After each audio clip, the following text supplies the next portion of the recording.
stick around, but otherwise, I'll check you out later. Cheers.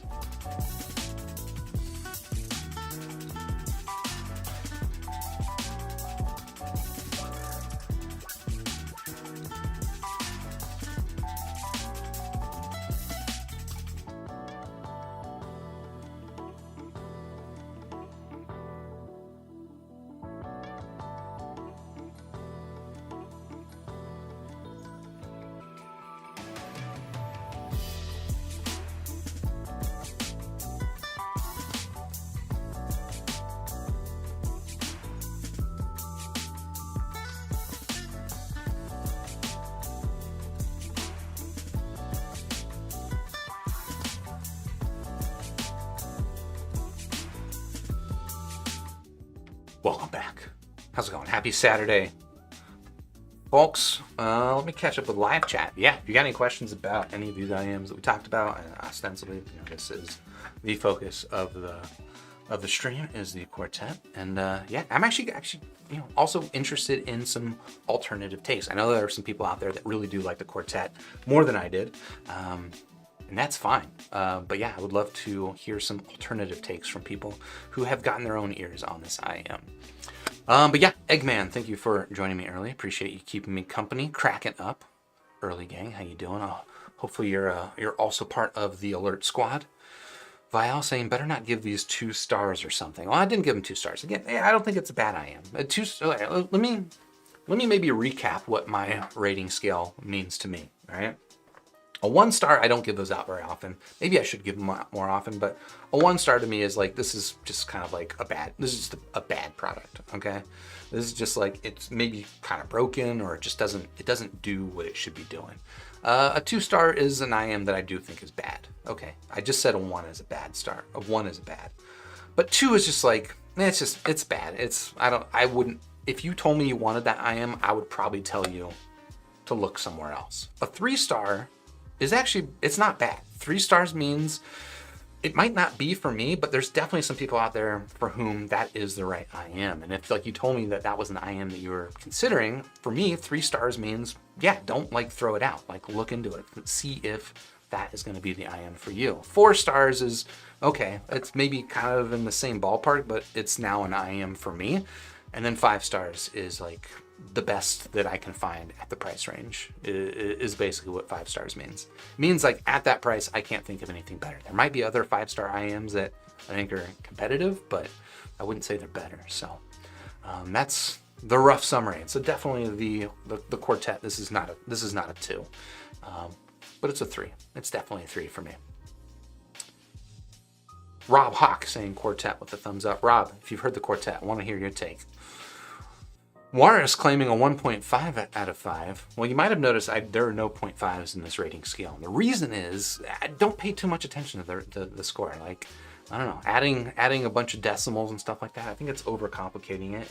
It's making the score out to be more important than it is. The score is just like the summary, and the decimals in between. Don't worry about it. Don't worry about it. Unless you are a super viewer. In which case you might have caught on to my subtle and not even intentional nomenclature that kind of does imply a little bit of gradations within there, but we'll leave that for another day. Hiran Patel, what's up, Hiran? How you doing, man? What if loving it isn't the goal? It's compromising to establish a long-term relationship. See, I think that's what love is. Love isn't having something that's perfect. Love is being able to compromise and find the balance where there's just this harmony between a person and a pair of IEMs, right? That's what love is. If you look it up in the dictionary for like the past, 5,000 years of human history, 11,000 years of human history. I don't know. I'm not a historian. I don't want to get into that debate. But yeah, that's what love has been for 11,000 years, is a relationship between a human and their IEMs. Let's Mobiles. Hi, how you doing, man? Mobiles. Ooh, Sangwen was guessing it's going to be a 2 stars for sure. Maybe my title is a little bit harsh, but it's not for me. I tried to love it, but I didn't. I think that's true. That is the fact of the matter. What's up, Scott Pledger? How you doing, man? Good to see you there as always. Shashank is saying this one is a solid 3 out of 5. I don't know if that was a prediction or if Shashank, if you've heard it yourself. I would be interested. Wilson, wow, my terrible sleep schedule allows me to actually catch these live. Hey, y'all. What's up, Wilson? How you doing? If you're having a hard time sleeping, I apologize, but hopefully we can help out. You know what honestly helps me out with sleeping? IEMs. I sleep with IEMs all the time, and I used to, I'm not going to say I had a hard time sleeping, but, in my days before IEMs, there would be nights where I would just have a harder time sleeping. Usually it was maybe because there was something in my mind or whatever, but I honestly cannot remember the last time I had a hard time sleeping. I plug IEMs in my ears, I turn off the lights, I play a little music that's not going to be too stimulating, and I pretty reliably fall asleep really easily. So I'm not a doctor, but if you're having trouble sleeping, you might want to try IEMs. And I know maybe if you're not already sleeping with IEMs, it might be a little bit awkward. You might, like wondering how do you deal with a cable? It's like you just deal with a cable. It happens, Maybe in your sleep, my sleep, sometimes I'll roll over and I'll unplug my IEM from my DAP. It's fine. Life goes on. I've never accidentally strangled myself or anything like that. There's not too much that can go wrong. Sundara saying, I heard this is a good IEM. Yeah, like I mentioned, a lot of people like the Quartet. So, I want those takes. If you've got those takes, please leave them in the chat. Scott Pledger just got your Project Reds in today. Right on. Yeah, I'm actually pretty interested to hear what you think about those. And good to hear that the Reds are arriving in people's hands. It sounded like they announced the Red, released it, and they got even more demand for it than they expected, which is, good news for Kryn. But yeah, I guess I saw what I'm thinking of is I just saw some notes saying that they were a little behind on production, but it sounds like nonetheless there are still at least some people getting it already, which is awesome. Adrian, like I mentioned, some people who have different preferences than mine. Adrian is saying, first of all, calling out the new supporters. Yeah, thank you. Shout out to Jatis and Derpy for supporting the channel. And, but yeah, Adrian also has the Kiwi Ears Quartet. Adrian is the person I mentioned who has the purple cable. Beautiful looking quartet. He said, yeah, this is a fun, warm, bassy set if you're into that. And Adrian, I know, is. Victor Abril, 4 stars and very hard stars. Interesting. Were you predicting hard stars or are you giving it your own hard stars? I'm curious. Vial saying, I love these things. And were you the one that was saying, I better not give it 2 out of 5? Well, I didn't do it. What's up, Ace of Spades? How you doing, sir? Nice hat.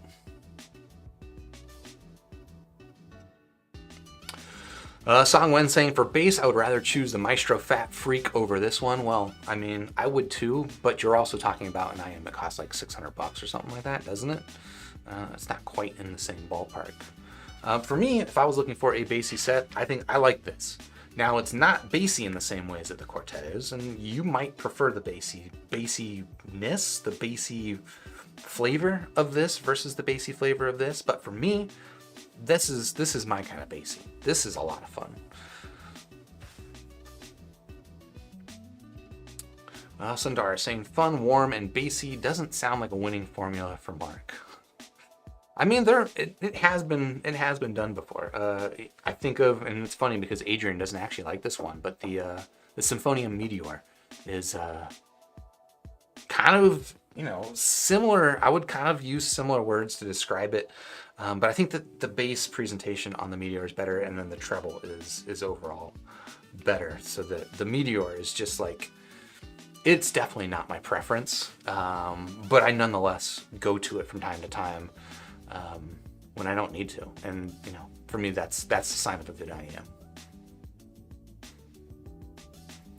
Italo B saying, I enjoy my quartet. Far from perfect, but fun and engaging for specific genres. Yeah, I'd be kind of curious, Italo, what is like a specific album that you like on Quartet?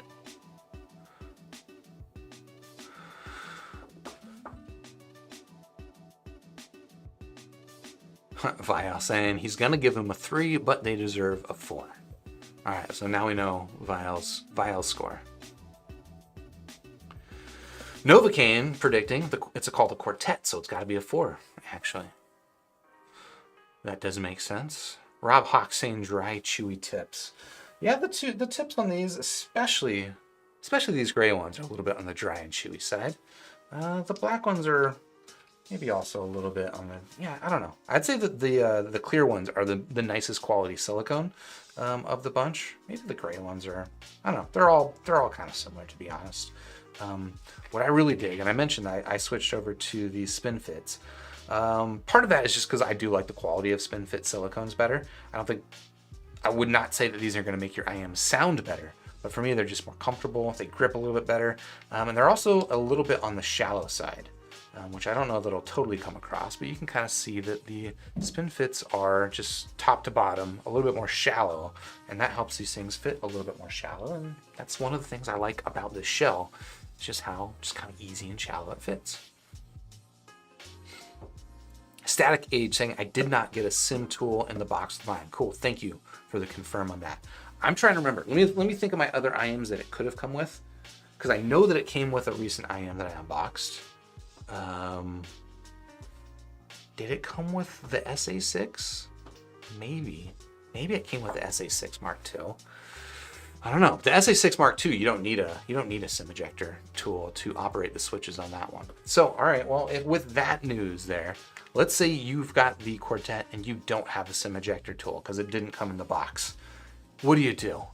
Well, you could operate these switches with something like a toothpick or like a mechanical pencil tip or something like that. Honestly, it's pretty small, so good luck. Like, there's definitely zero chance of me doing this with my fingers. Okay, literally zero chance I will operate this thing with my fingers. You're not going to be able to operate it with, your 3.5 millimeter connector. This is much too large to operate those switches. You definitely want something like a sim ejector tool like this. So I don't know. Hopefully that comes in other boxes, or maybe I just hallucinated that and whoops. But yeah, thank you for mentioning that, Static. Dom Q, how you doing? Thanks for joining. JTIS, what's up? Thank you for, we mentioned new members or new supporters of the Super Review channel. JTIS is one of them. If you want to support the channel, actually, maybe now a good time to call out. Join the Discord server. You can do it on YouTube as well. Discord server, you're going to get more perks, just because it's easier to manage stuff and interact with people. But you get access to like my review notes before I do the reviews. You get access to the review notes after I've done them, so you can search through them. I'm dropping my short review videos in there early, and I actually also just recently linked to. Basically, it's a Google Drive folder that has all of the raw measurement files that I make for SquigLink. So on SquigLink, you can look at the frequency responses. That's free, whatever. But if you want like the raw MDAT files out of Room, with Room Equalizer Wizard, you can download those. You can open them up, compare total harmonic distortion, some other measurements and stuff that I don't throw in SquigLink. To be honest, I don't really use that data a lot, but it might be useful to some people. Actually, the harmonic distortion data did kind of come in handy as I was diagnosing this IEM, which we will be talking about, I think, in a future Super Review video. But yeah, if you join the Discord server and support the channel, you will get access to all that stuff. And thanks, Jadis, for joining.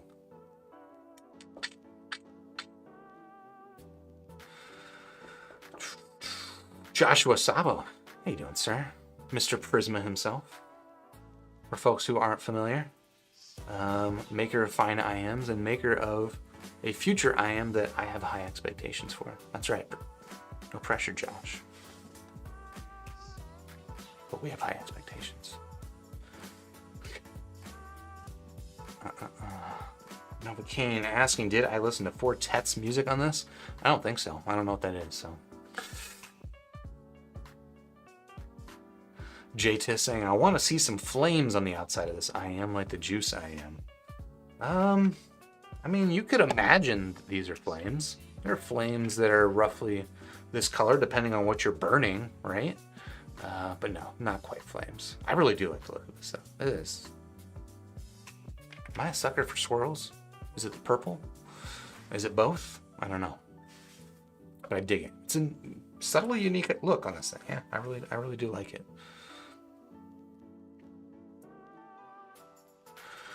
And Jade is saying that the Black Shell's Monarch Mark III is announced and it looks nice. I agree, it does look nice. And the shell looks to be a different shape than the Monarch Mark II, which has got my hopes up because Monarch Mark I, very difficult to fit in my ear. Monarch Mark II, slightly easier to fit in my ear, but also still very difficult to fit in my ear. Monarch Mark III, hopefully they are able to improve that.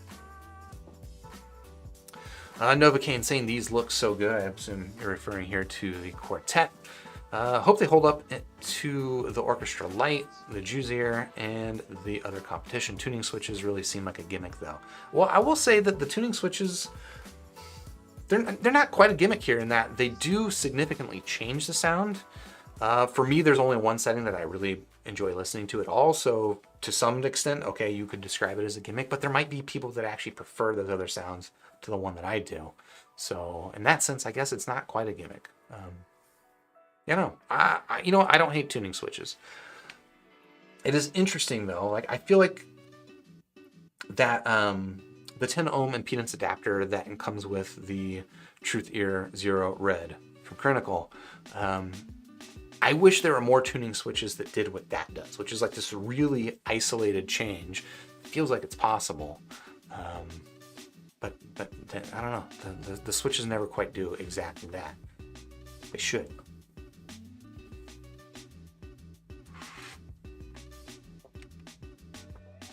Elazar asking the important questions. Now I have a question. How does one decide which IEM to buy next? Well, it depends on what you're into, depends on what you're paying attention to, depends on what's important to you. For me, all right, okay, let's talk about this a little bit, but I will save some of this for later. This is the I don't know, JUZ ear 41T. This is an awful name of an IEM, but it looks pretty cool. And this is an IEM I actually bought for myself. This was not sent to me for review. And I can at least explain to you how I make decisions about what to buy for myself. Things that aren't going to be sent to me, but I'm interested in. How do I get interested in it? Well, this one in particular, somebody was talking about it on the Discord server. And was it Lixim, I believe, was talking about it.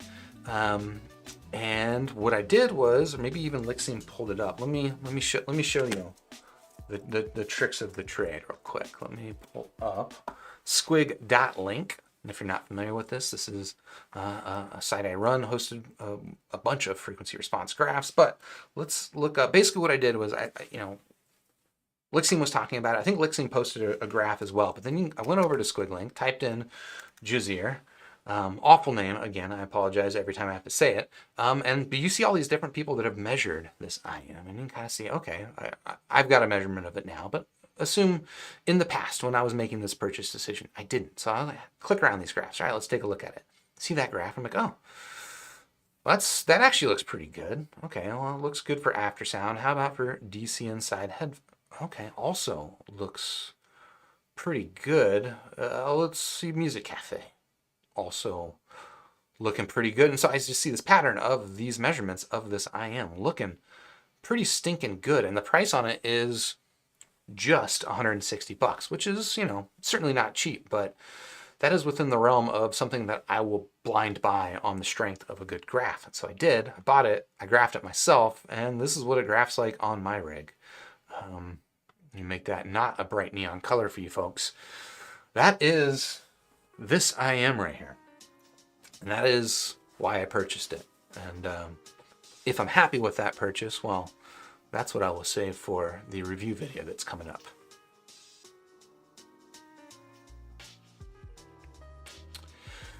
Septian Patterson saying they remind me of the Thea Audio Legacy IEMs. If you're talking about the shell here of the Kiwi Ears Quartet, I believe that is not an accident. I believe that there is something in common with the manufacturing of Kiwi Ears IEMs and Thea Audio. I believe the guy that tunes these IEMs is the same guy that tunes Thea Audios. I don't know. I don't have inside knowledge. This is just kind of like vaguely my understanding of what people talk about on the Discord communities and stuff like that. But and these are also exclusively sold by Linsol, like the Thea Audio. So I've asked Linsol if Kiwi Ears is a sub-brand of them. They've told me no. I think I've asked them the same with Thea Audio, and they've told me no. I don't really totally understand because they're the only sellers of them, and I don't know. There's definitely some relationships there, but I think that's also true here of Kiwi. What's up, Shimon? How you doing? Oh, hi, Mark. I will never not barge into your live stream saying that. Yeah, I appreciate it. Referencing a movie I will probably never see, but I nonetheless know the reference of.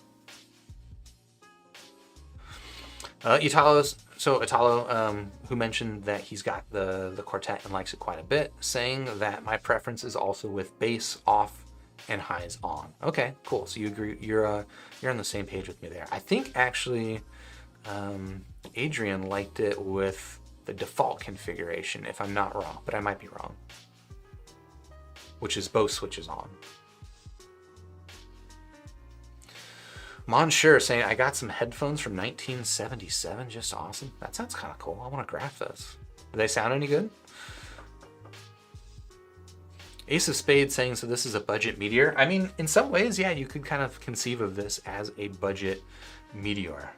If we go back into Squiglink, and again, I don't bring this up during the reviews because I don't want to get into the habit of reviewing graphs as much as I enjoy looking at graph data. But here we go. This is the frequency response of the quartet. If I pull up the meteor, you're going to find this the quartet's actually bassier than the meteor. Yeah, I know, it might not seem like a big difference there. And let's go with a color that we can maybe see a little bit better. Get a little bit of contrast. All right. That should come through okay.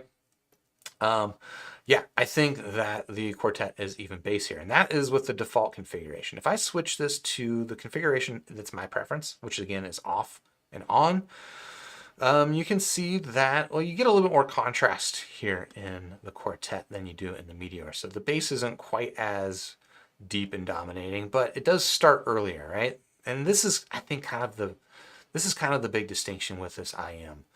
Is that the bass tuning of the quartet really does start at around 300 hertz.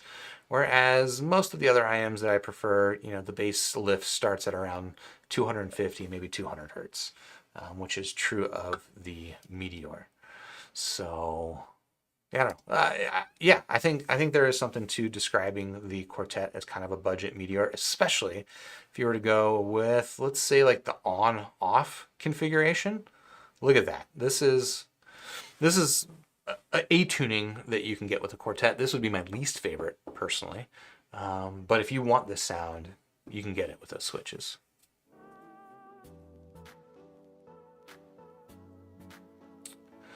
Sundara saying, it seems like a hassle to turn the switches. Do you have to always use that pin or toothpick, or can you use your fingernail? If not, I'd rather use a custom EQ profile.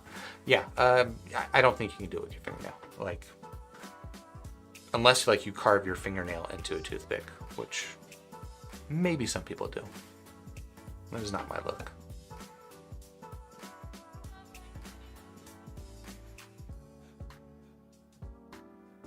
JTS is saying big graph doesn't always mean good bass, and that do be true.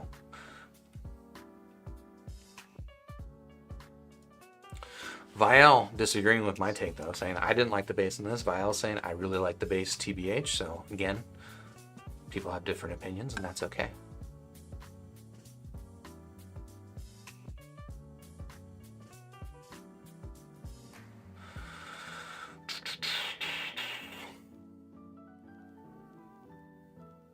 Sundar saying, I only listen to water noises. Will this enhance my immersion and experiences? Probably not. If you're listening to a recording of water, especially if it was done already underwater, doubling up the underwaterness of it probably is not going to give you what you want. But I generally don't make genre-specific recommendations.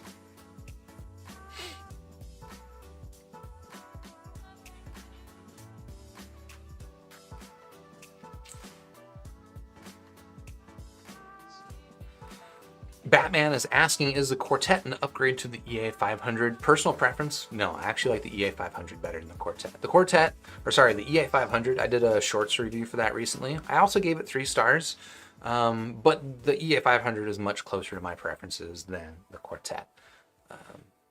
Yeah.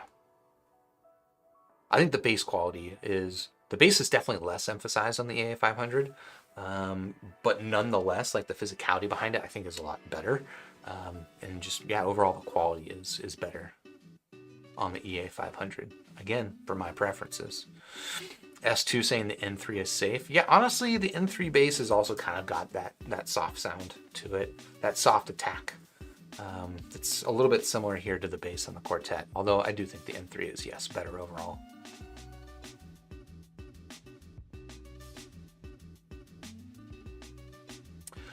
Mauricio asking, are they similar in comfort to the Kiwi Ears Cadenza? I think they're a lot more comfortable, at least for my ears, to the Cadenza.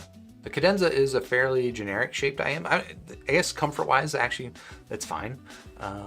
But I think really where the big difference is going to be in terms of the fit stability with these semi-custom molded shells that, for me, are excellent for comfort, but might make it a little bit riskier than the Cadenza if your ear isn't shaped like mine, which, you know, there's a lot of variation between ear shapes, so that could be the case. But for me, I would say comfort on these things is better than the Cadenza, but your mileage may vary.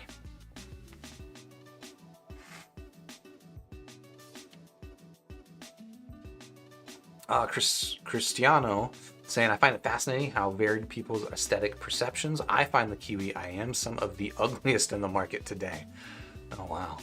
Bold move. I'm actually kind of curious. What is it about them? Is it the big bold logos? Is it something else about them? Is it the shape of them? What is it that you don't love about their IEMs? Because I don't love their logos. I mean, the logo itself, actually, I don't mind. I think it's actually kind of a nice looking logo, but the way that they just throw that on the side of it, and then it's the same on left and right, it seems like a bit much. But everything else about the aesthetics of this thing, I freaking love.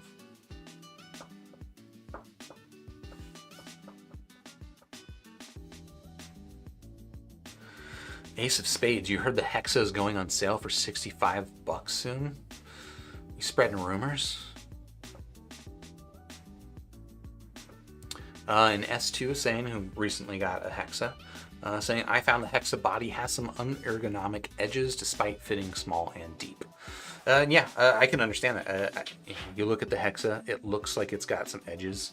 And even here, if you look on the inside, it's got kind of an interesting boxy shape. For me, I don't feel the edges. It's perfectly comfortable, but I'm not too surprised to hear that because, again, ears have some variety between them. Jata is asking, what's a good dongle DAC with 4.4 and 3.5 mil output? I recently I did a shorts review for the FIO KA5. That's got both of those connectors, and it's also got a lot of power and has almost like no background hiss, even with my most sensitive IEM. So that I would be pretty comfortable recommending and using. That said, like for me, it's not really a product category I like using. I'm looking around my table. I don't have a DAP on hand to pull up, but I prefer DAPs. I don't like the dongle life. And then specifically with that FIO KA5 and pretty much every dongle that I've used that's like of a significant amount of power, there's just like a lot of battery drain on the phone. And with KA5 especially, like it would even drain when the thing was turned off or when no music is coming out of it, which for me is just kind of a no-go. But I'm already, I'm not big into the dongle life anyway. So if you don't mind unplugging it every time you're done listening to it, and I don't know, that seems like a perfectly reasonable way to go about using a smartphone with a dongle. It probably won't be as big a problem for you. So the KA5 I would say is a decent option.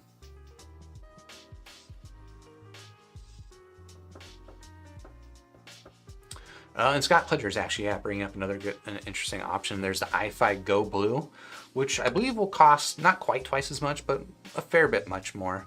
But it can operate as a Bluetooth dongle, a Bluetooth transmitter or a dongle DAC. And it's also got 3.5 and 4.4 on it. I do think the noise levels are a little bit higher on the Go Blue. Not enough for me to be really concerned about it, but if you're listening to a really sensitive IEM and you want to use the 4.4, that will come up with the Go Blue in a way that I don't think it'll really come up on the KA5. But if you're using a really sensitive IEM, you probably don't need the power of balance. Static Age. I bought the Quartet due to the look and the Kiwi Ears reputation, but yeah, it was not for me either. The mid bass on any setting is just really not to my liking. Yeah, I'm with you. I'm with you, Static. And the YouTube jumped me just as I was reading. S2 asking, what was the score again? Bro, short-term memory. 3 stars out of 5.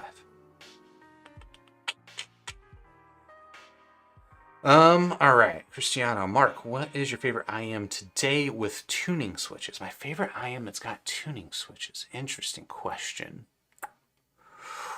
Oh.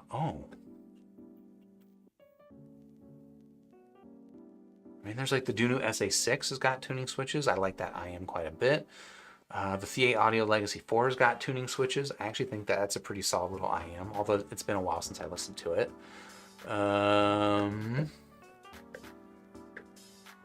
It's actually kind of an interesting question. Or maybe like another question is like, what's an IEM where tuning switches make the biggest difference, or like it's most enjoyable to have the tuning switches? I don't know. I have to think about that a little bit more. But those are the two that come to mind right now. I don't think any of my favorite IEMs have tuning switches.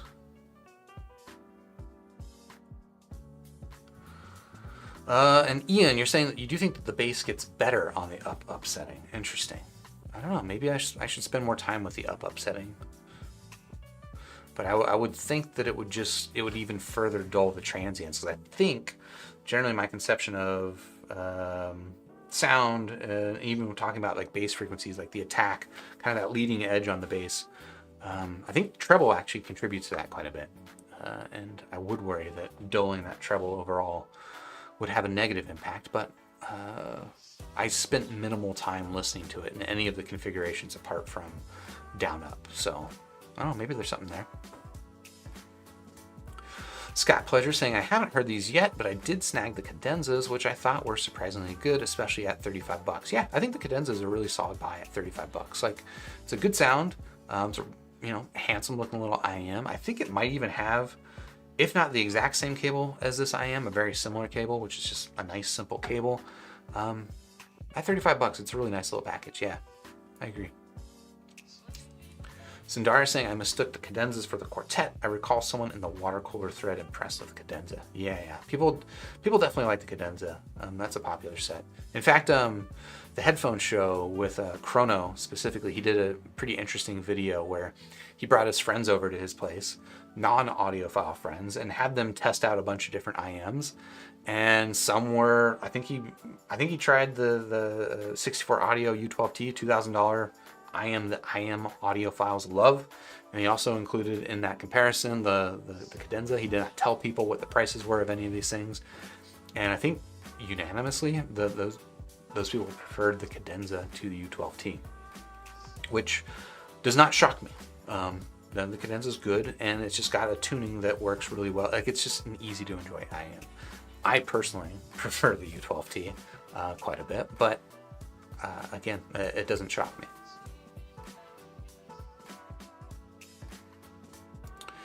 Oh, I see some response to the love lesson. JTIS saying love lessons, boom. Scott Pleasure saying love is wanting the absolute best for another and doing what you can to help them achieve that. Okay, that's a good definition. Any other definitions of love? Doesn't look like it. Thank you, guys. Don Cohen asking, any plans on getting the latest Tonstem Kara? You know what? I think I'm definitely interested in the Kara. I haven't actually heard about it yet, or I haven't heard about a review unit coming in yet, so I will ask about that one because I am interested. And I see some other reviewers are getting it. Andre asking, what is your IEM recommendation list, or where can I find it? Okay, well, Andre, head over to squig.link, like I mentioned, and up here in the top, or if you're on mobile, it's on the menu, the hamburger menu, you can click on rankings. And this is a list of all of the IEMs that I've got in SquigLink with scores, and you can filter this on price. So if like your price range is around 100 to 150 bucks, filter on price. You can see what are my favorite 5-star IEMs at this price range. Here we've got the File FH3, got the Eclipse, Eco OH1. Honestly, these are okay. There's the Galileo. That's a newer one. You know what? It might be a decent time for me to go through and like update these scores, because some of these are things that I scored a long time ago, and I might actually have different preferences now. But that is nonetheless, I would say, the best way to catch up. You can also, if you just want my best stuff, you can instead filter it on 5 stars and see what are all the 5-star IEMs I've got. These would be my favorite IEMs, and so you can look at it at different price ranges to see, okay, how much, if I've got 300 bucks, what should I buy? I mean, the answer is the Moondrop Blessing 2 or 3, to be honest, but that would be my recommendation if you want them Rex. All right, back to the chat. Sundar saying, I recall a cute story where someone on HeadFi has a daughter named Kara, and they are planning to buy them the Tanshima Karas as a gift. That is pretty cute, actually. Hopefully they like them and they fit their ears, and they don't hate IEMs, which is what I find kind of most normies are not big fans of IEMs.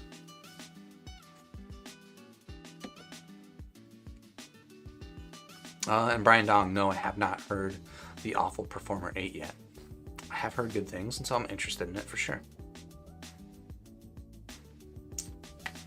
Septian saying, I got the Truth Ears Project Red and love them with, yeah, is that 1, 2, that looks like 4 exclamation points. That's a lot. That's a lot of love right there. Novocaine is saying that the AirPods 2 are the absolute GOAT sleeping IEMs. Comfy, no cables, easy tune. Adjust the volume without reaching for the phone. Yeah, that is actually kind of interesting. I don't have the AirPods Pro 2, so I don't have that benefit. Yeah, I could see that. I've actually tried sleeping in my AirPods before. They fall out of my ears when I'm sleeping, so I have had the experience of digging through the bed sheets trying to find a lone AirPod. I think that was the last time I tried too. So, I don't know. I don't have as much practice there as you do.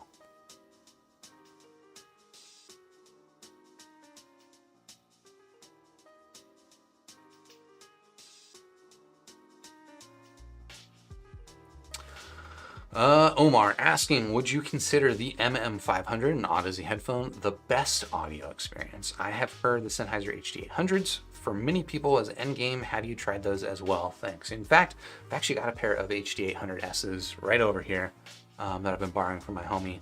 And I personally prefer the MM500, I would say, by quite a bit. But yeah, I don't know. To be honest, like the HD800, I understand people love like the soundstage out of it. It definitely does present quite big. Maybe even more for me. Like I love the build quality of it and just the way it looks, the way it handles. Like it looks like this kind of like big imposing thing, but then you put it in your hands and it like almost shrinks. Like it feels like surprisingly compact. And the industrial design, the engineering choices behind it are really pretty appealing in a way. Listening wise, yes, it does present quite wide. But I'll be honest, I actually prefer my Sennheiser HC600s by quite a bit as well. I don't know. The 800S might be like a 3-star for me. Like it's I understand why people dig it, but it doesn't do a ton for me, if I'm honest. Apart from the physical stuff, which I'm pretty impressed with.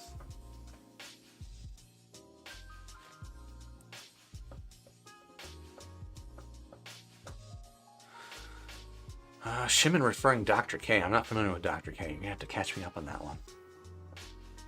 Rob Hawk saying, I like the Quartet and the Red, which both arrived earlier in the week. To me, the Quartet is more fun listen. Yeah, I mean, I could understand that. Yeah. The Red is definitely tuned much closer to just pure neutral, which for a lot of people is gonna be kind of boring. You can, of course, add that impedance adapter to pump up the fun. But even with the impedance adapter, the Red's bass is not nearly at the levels of the Quartet, and that's probably part of why I much prefer the Red personally. Bernardo Andrade saying that the Hexa's only downside is the box. Interesting. Okay.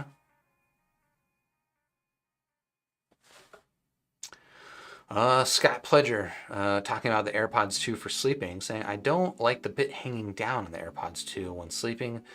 As a side sleeper, I prefer the IE600s. Oh, okay, I could see that because the IE600s basically fit entirely inside of the concha bowl, whereas you're right, the little air stick does hang outside, but it's pretty minimal. But yeah, I if you want nothing on the side of your ear, the IE series from Sennheiser's are pretty hard to beat.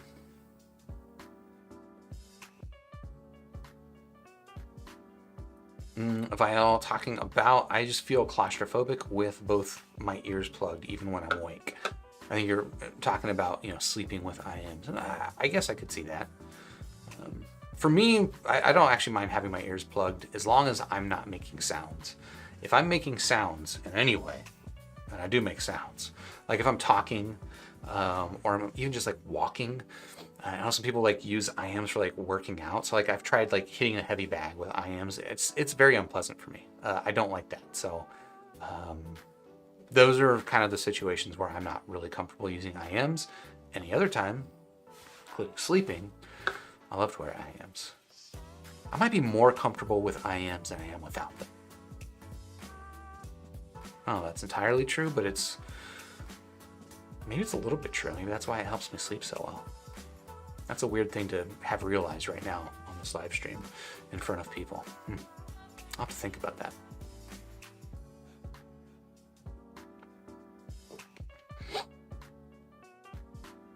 Rinse Jester saying, I find it hard to rec most Chi-Fi given many questionable business practices and QC issues. I don't know. I'm curious to hear more about that. What are the business practices of Chi-Fi that you find questionable? And I will say that QC-wise, I don't really find Chi-Fi to be any worse, I don't find them to be any worse, honestly, than other countries. And the way that I'm kind of judging that is based on what I see in frequency response graphs, right? So, for example, here is an IEM that was made in China. Here is an IEM that I think was made in Japan. And, oh no, that's a good one. This is the one I wanted to mention. The channel balance between these are much worse, much worse. We've also got, a number of IEMs here from 64 Audio, made in the USA. And I think that they are kind of hit or miss with their channel matching and QC issues. You can kind of see, we got a little bit here. Are these big issues? I don't think so. Like this, for me, I could live with this. But I don't know. That's kind of been mostly the case that I've had with most IEMs. Here's an example of an IEM where the QC issues, I would say, are a problem. I would steer people away from this IEM because of QC issues. Not just from one sample. I actually measured 2 different samples, and as you can see, they both have fairly significant QC issues. But you know what? That IEM also is not Chi-Fi. So I'm not here to tell you that like Chi-Fi is better than other brands. I don't think that there's really a significant difference in terms of QC, at least not in my experience, and I have a fair bit of experience with a number of IEMs from different countries. They all seem roughly the same to me. If anything, I would say some of the companies that have the best QC are Chi-Fi companies, such as KZ. And I know that sounds like maybe a weird thing for me to say.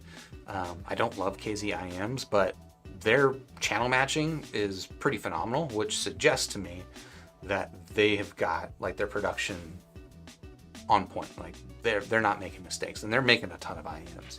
And usually that's what contributes to quality control, is when you are making a lot of something, you're doing something at scale, every mistake you make costs you just a ton of money. You can't afford to make those kinds of mistakes. That's where QC gets really, really good.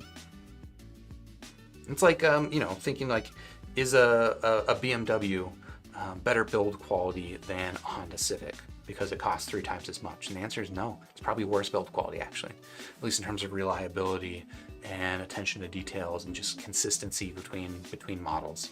Yeah. Food for thought.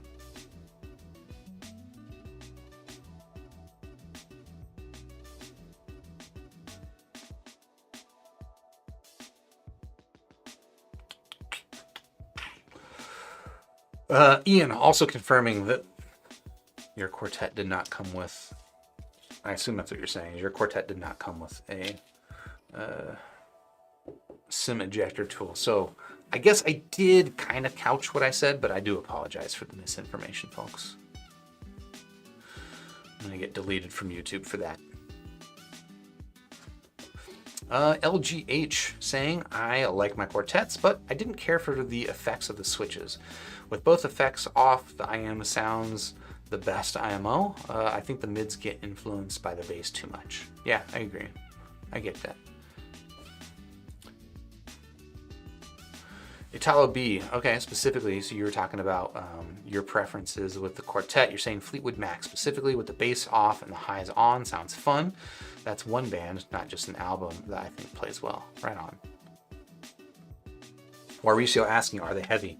No, I mentioned when I was talking about the build, these are very lightweight. Acrylic shell. Probably hollow on the inside, if that helps you understand what the weight is like.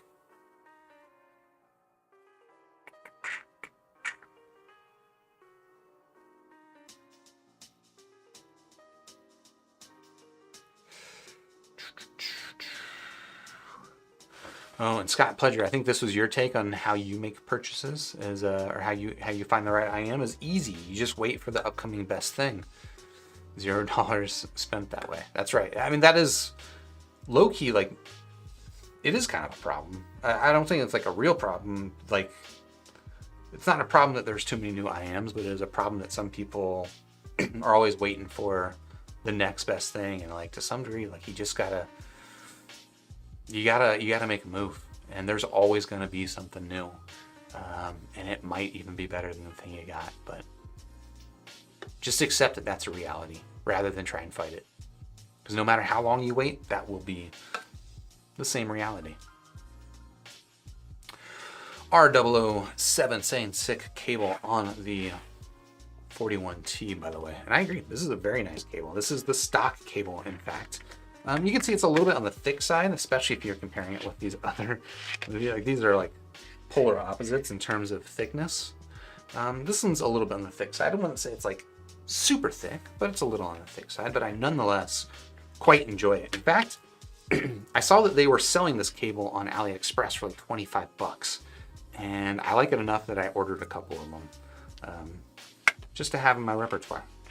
All right, it creates this nice little nest for the IEMs to sit inside. I agree with you. Nice cable.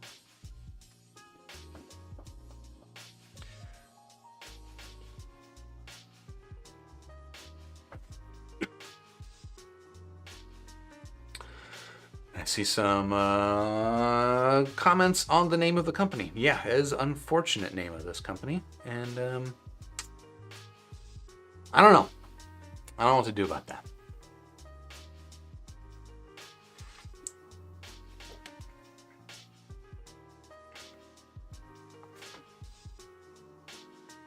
Cracking up saying, I think it might have been in another community that said it, but I can't get behind the Awful as a name, which is another brand name. Just to be clear, we're talking about a different brand, AFUL. It would be like trying to sell a Chevy Nova in Spanish-speaking country. I mean, yeah, there probably is something like that. I don't know if it was intentional in the way that, like, we've got, Shit as a maker of DACs and amps, and for some reason they get away with it. Like, that one doesn't bother me.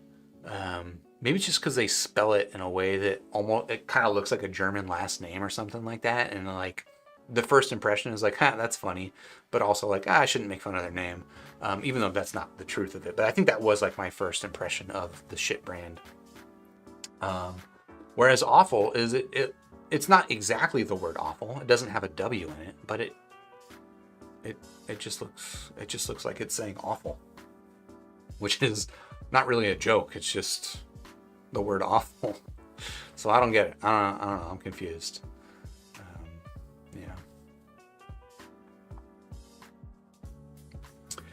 Natty one saying, my quartet is still both switches up. I've only had it a day, but initial feeling is I like it so far. Right on. Try dropping switch number 1 down and see if you like that better. I personally did.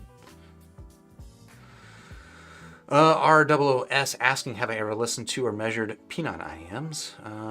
I have heard, oh my gosh, what is it called?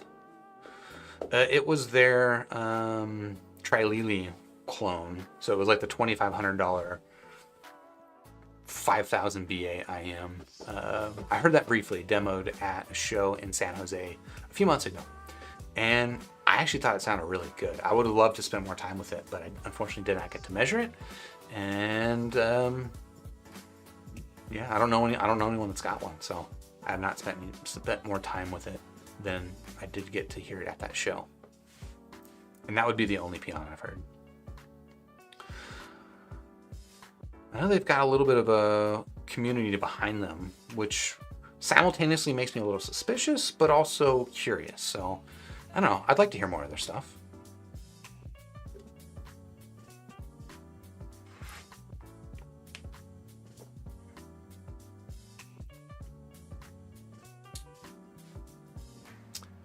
Vado Miglia saying, now I'm on the fence to get this. Any other options with good sound stage and bass? Again, if you missed the comparison, this would be my pick for a wide stereo image with really good bass. I can't promise that you'll actually have the same opinion as me, but that's my opinion. Other than that, like if you don't mind going up in price a little bit, you might want to consider it's been out for a couple years at this point, but still the Tanch Gymkhana, the 2021 edition. That does a very wide stereo image and it's got really nice bass on it too.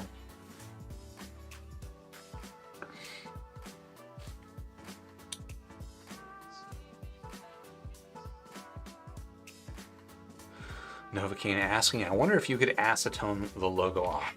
Answer, no. I mean, it looks like it is a three-dimensional sort of inlay that is behind a number of layers of either resin or lacquer, or I don't know exactly how they build these things, but you could probably use acetone to dig through this. You would probably completely like dull the finish on it. It would look awful.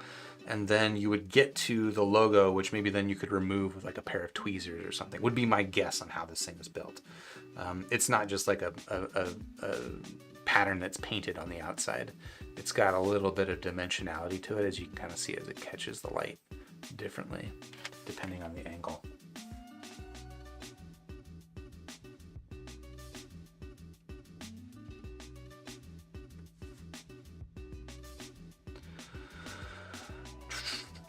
Oh, and Jaytis is saying, see, you're confirming that Shenzhen Audio is going to have the Hexa for about $68 soon. But in your opinion, 41T, yeah, we will just stick with that name. The 41T is the new hype. And I do think that comparing this with the Hexa is good comparison. These are similar. And I like them both for similar reasons. Did I just say I liked it? I spoiled it a little bit. Okay, we'll save the 41T commentary for later. But Jaytis either likes it or recognizes that the new hype is it. I'm actually kind of curious, Jaytis, have you heard it? Do you have a 41T? I need more people to talk about this IEM with. Talk with about this IEM. What would be the better formulation of those words? All right.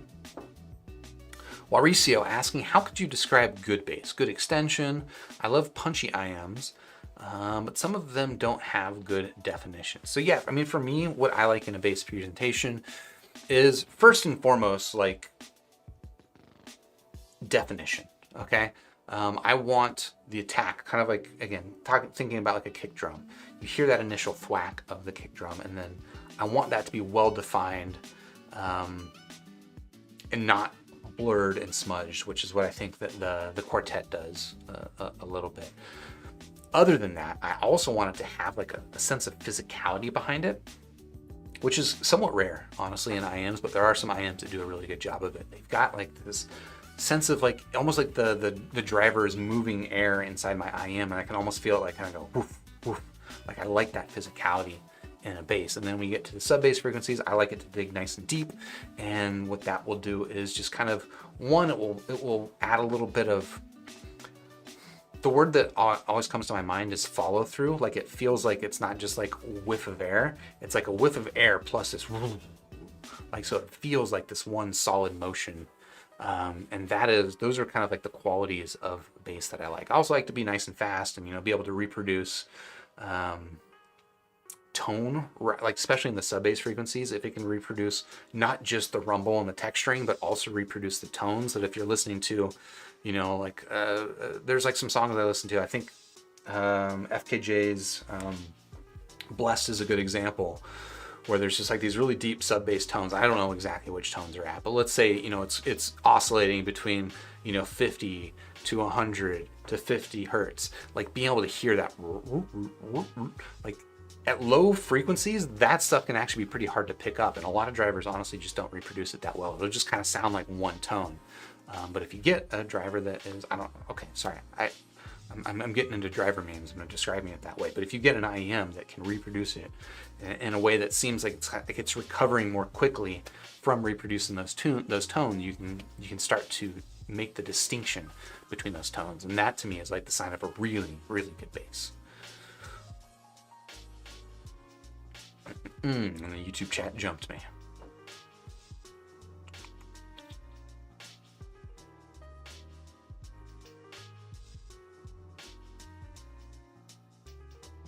Okay, we're back. Chef Steve saying, I tried the Dolce. Some different tuning than most of what's on offer at the moment. Refreshing, interesting, okay. The Dolce is like the latest, okay. I just reviewed the Quartet. This is not actually the newest IEM from Kiwi. They've got the Dolce. I believe it's a budget set. There you go. There's the first listening impression of that I've heard. And D Karate is saying acetone would probably remove, but also may cause haze. I would say like almost certainly would cause haze unless you went to go ahead and repolished the lacquer on this thing.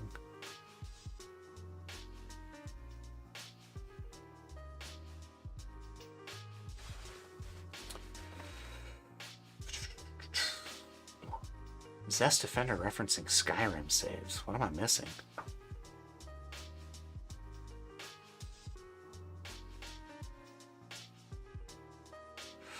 Z-Rat asking, do dongle DACs drain the phone's battery fast or it varies? I mean, I think just anytime, even if you're using, right, I have to pull out something like an Apple dongle, right? This is pretty battery efficient. I don't know that I would even notice the battery drain that it's having on my phone, but it's using your phone's battery to power it because it doesn't have its own battery. And that's true of most dongle DACs. Now, a lot of the dongle DACs, File KE5 being an example, they're trying to just be as powerful and like hit all the audiophile memes as possible, and they're not super concerned about like how much battery it's draining from your phone. So I have found that in my experience, yes, even the battery powered ones will drain battery from my phone. And I don't know what that's about. It's not so much an issue if it's, you know, just doing it while you're listening and you unplug it while you're not listening. But if you want to leave the thing plugged into your phone, and the way that I like to use, especially the battery powered ones, is like attach them to the back of my phone.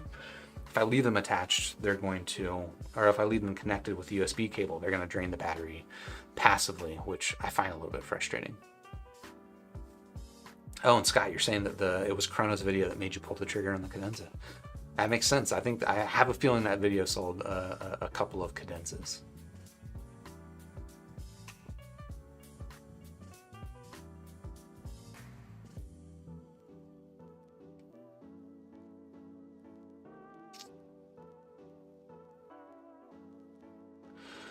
RJ0, you bought a Blessing 3.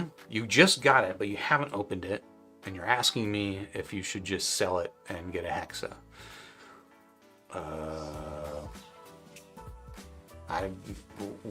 It's up to you, man. Me personally, I like the Blessing 3 better overall. The Hexa, tonally, I actually prefer the Hexa. It's a little bit warmer and a little bit softer sounding than the Blessing 3, which can come across a little bit thin and maybe even a little bit intense in like the detailing. Maybe that's just what I'm comparing it versus some of the stuff I've been listening to. But I was listening to the Blessing 3 recently, and I was like, man, this thing's really stinking good at $300. But it could be maybe a little bit much for the ear. If you want something a little bit more laid back, yeah, you might actually prefer the Hexa. But overall, I think the Blessing 3 is just like a much more impressive technical performing IEM. It's worth the triple the price, or actually almost quadruple the price, honestly. It's worth it still.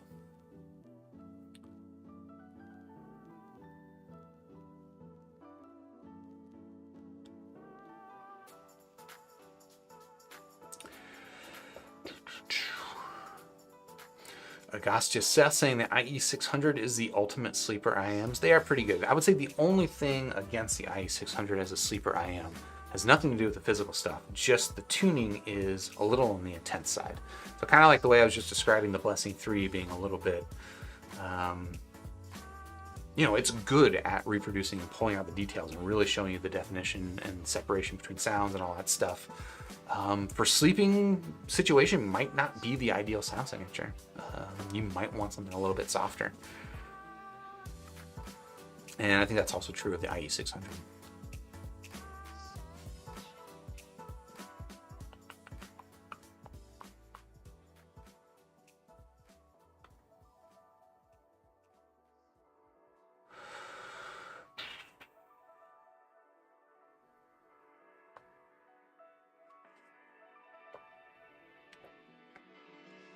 Kasumi Miwa, there's not many comparisons between the Heyday and the Dusk that I would make. They're pretty different.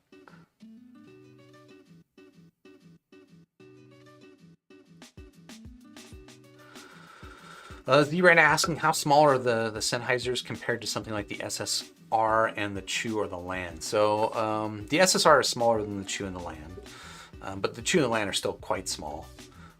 And the IE600, I would say, is probably roughly the same dimensions, like front to back and top to bottom, as the Land, but I think the way it fits, the Sennheisers, they'll actually fit a little bit more, like more than flush, right? So they're a little bit deeper in the concha for me than the Land is.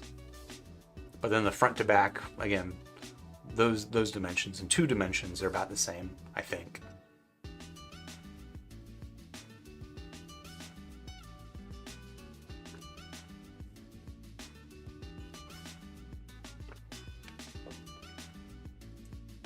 Oh, and Novocaine is saying their channel matching is phenomenal, but a side of my CRN, my KZ, crapped out in a few months. RIP. And yeah, like I mentioned, I've got a lot of experience with my own IEMs. I've also, spent a lot of time around people talking about issues with their IEMs. There are a lot of problems with IEMs out there. But I don't know that it's necessarily like, it's hard to say if it's like out of expectations with, you get tens of thousands, maybe even hundreds of thousands of people buying a particular product. There's going to be some people that have problems with it.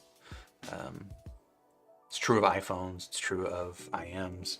And I'm not trying to like make excuses for any companies in particular, but it's just kind of what it be. Hopefully you're buying stuff from a retailer that's going to help support you. And that's where I think you can kind of make the best decisions, is not necessarily about which brand of IEM you buy, but which retailer you buy from and how good is their customer support. All right, if you buy from Amazon, it's really easy to get a replacement. It's like no big deal. If you bought an IEM from me, well, you're SOL. That's your IEM now, bro. Adrian saying that Juicy Ear is looking good. That's right. Just unfortunately, I think it looks good on either side, but I do think that this side looks cooler. Like, I like that little pattern on it. It's just more unique. But the way that I wrap my IEMs, maybe if I was left-handed, I would wrap them the other way. But the way I wrap them, that side always ends up facing down. So you win some, you lose some. It's not worth being left-handed for that. Viella asking for a link to the cable. If you join on Discord, I will absolutely link you to that JUZ ear cable.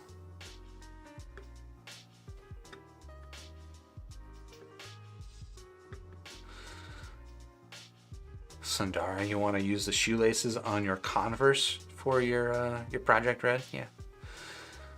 I assume you're referring to the fact that the faceplate in that looks a little bit like shoelaces. which I could see. Or, you know, ribbons is another word you could use. Vile saying we need the awful shit collab. Yeah, that would be, I might be down for that one. I will be honest. I mentioned I don't love the awful name, but if they collaborated with shit, that might be enough to be unresistible.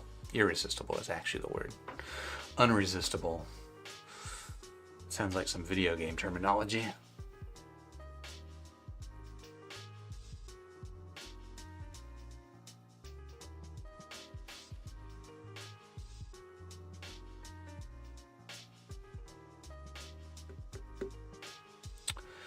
Jata's saying that head-fi guys swoon over Pinon, but like for me, I'm hesitant to try them. Yeah, they don't. It is interesting. They're a little bit insular, which is, I think, maybe part of why I'm a little bit hesitant. Or well, hesitant's maybe not quite the right word. I'm a little suspicious. It feels like a little bit of an insular world. They don't send IEMs to like a lot of like YouTubers or anything like that. So I don't know. Maybe this is just my way of bullying them into sending me review units.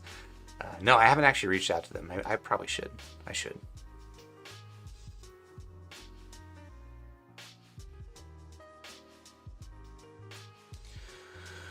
YouTube chat just jumped me as I was reading. Somebody asking if tips slip off of the Blessing 3 still. I don't have that issue personally on my Blessing. Either my Blessing 2 or my Blessing 3, and that's because I use spring tips. I found that spring tips fit and stick onto the nozzle of the Blessing quite well. So if you're having issues with the tips, I would recommend trying out spring tips. The stock ear tips, I think on the Blessing, I found that they were fine initially, but then the more I wore them, they seemed to like stretch out, or then they got to a point where they would just come off pretty easily. But yeah, try spring tips on it. They're like $12. They're pretty cheap.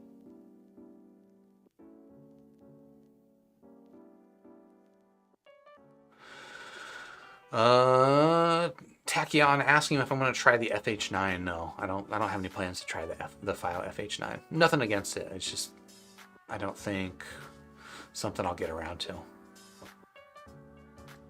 ROOS, I think responding to like what makes good bass, saying bass needs texture, definition, decay, dynamics, and not to be one note or boomy. Yeah. Scott Pledger saying punch, speed, and clarity in bass are really important for me. I would agree.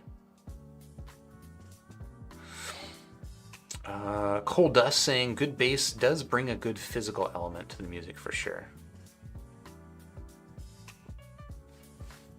James P is asking which IEM is the most natural timbre multi-BA. There's only one answer. The Supernova. By Supernova. Yeah, it's definitely the Supernova.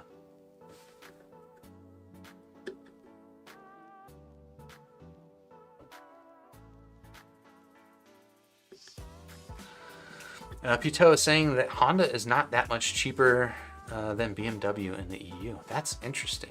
Huh, is that true? It's like here, Honda Civic, I'm gonna guess is like 25,000 bucks. And then a BMW M3, sorry, not, I shouldn't say an M3, a 3 Series, which, okay, I don't pay attention to cars that much anymore. But let's say the BMW 3 Series, for an equivalent, is probably gonna be like 55K starting. So it's like twice as much, if not more.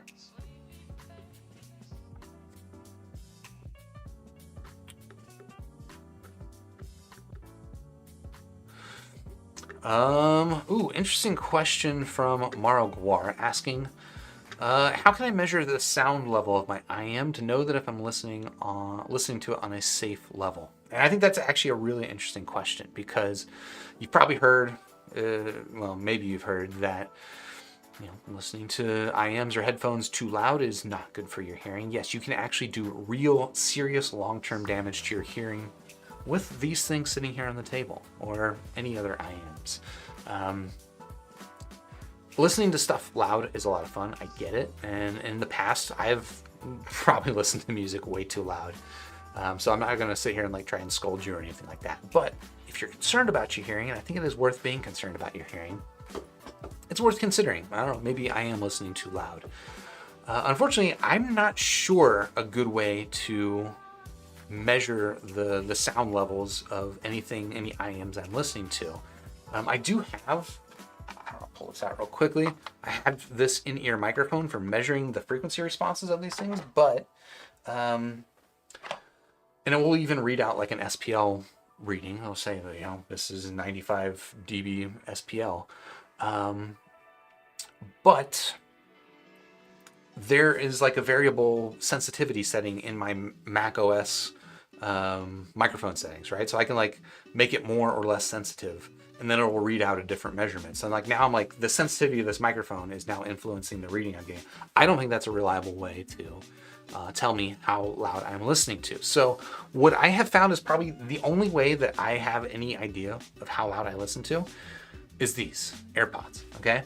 If you're listening to a pair of these are actually AirPods 3, but if you have AirPods Pro connected to an iPhone, there is something in the UI that will tell you what loudness you're listening to. And I believe it goes up and down depending on the music you're listening to, because that matters, right? Loudness in your ear is a combination of how loud is the music you're listening to, what is the volume setting of your device, and then how sensitive is the earphone. And trying to do calculations on paper, I think you're just gonna probably end up confusing yourself, whereas Apple can control everything end to end. And I suspect they're giving me a decent reading. So what I do is I put AirPods Pro in my ears, I get it to a volume level that I find is like probably approximates my normal listening levels. And then I can use the UI inside the iPhone to tell me that I believe it told me I listened at around like 77 dB, or it might even been lower than that, you know, somewhere around 75. I say comfortably I listen, you know, 75 to 80 dB. And based on that, that seems to be accurate. Now it depends, obviously. If I'm sleeping, I'm listening quieter, but 75 to 80 dB was like what I think is like my average listening levels. And unfortunately, that is the best way that I know to get that answer. So if you don't have a pair of AirPods,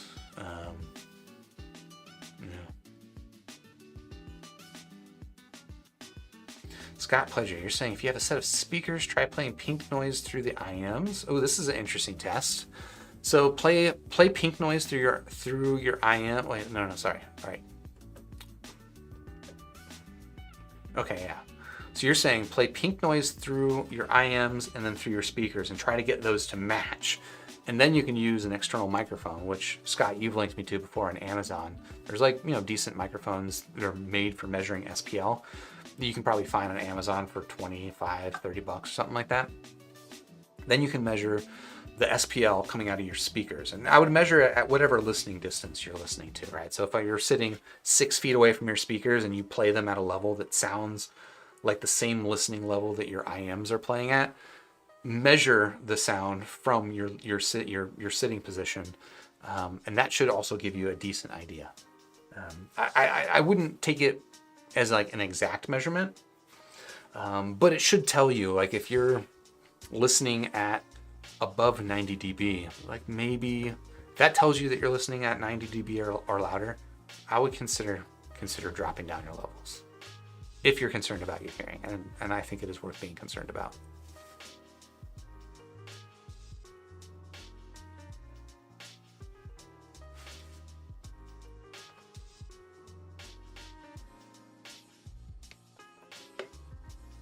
Scott Pleasure saying the IE600 intense tuning is perfect at lower SPL due to perceived SPL differences. Yeah, that's a good point. I was mentioning that I find the spiciness of the IE600 maybe not my ideal for sleeping, but Scott's point is that as you lower volumes, and I do when I'm sleeping, the spice levels come down, because it's kind of, what is it, the Fletcher-Munson curve or something like that? That talks about how bass and treble are more perceived at louder volumes than they are at quieter volumes, or is it the opposite? No, I think it's exactly what I said.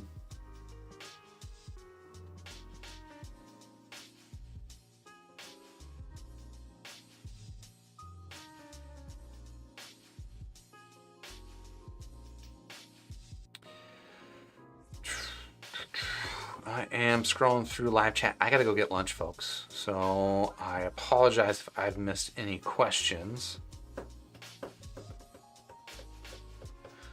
Adrian is saying, my phone is saying 71 dB for me on average, which is down this year from 77 dB last year. Right on. Also, I was using a Decibel X app on iOS to measure loudness. It seems pretty accurate. That's true. Yeah, there are apps on the App Store that you can get that are probably pretty decent. Again, I would be, and maybe this is actually, I think I saw Scott saying something about this earlier. Now that you're talking about this, puts into context, I'm guessing this is what Scott was saying, is that those apps will be as accurate as the app developer knows what hardware you're using. So on the iOS ecosystem, probably have a decent sense of what microphones you're using. In the Android ecosystem, probably have no idea what microphones your device is using. So I don't know that I would necessarily trust that, unless, I don't know, there's some API that Android has that I'm not aware of that actually makes that an accurate way to measure. But anyway, Barco, no, I'm not cooking on the grill. I'm probably just gonna make something simple. What should I make? I haven't thought about it yet, but it'll be good. It just won't be on a grill. But yeah, thank you all for tuning in for the live stream. Appreciate the questions and the conversation as always. If you haven't already, on the way out, please do hit the like button, subscribe to the channel, ding the YouTube bell, and join us on Discord. Like most of these cool people that you've been interacting with here in live chat, most of them are on the Discord server. If you're not there, what's going on? Join the Discord server and we'll carry on the conversation. Otherwise, I'll catch you on the next super review. Have a good week, folks. Cheers.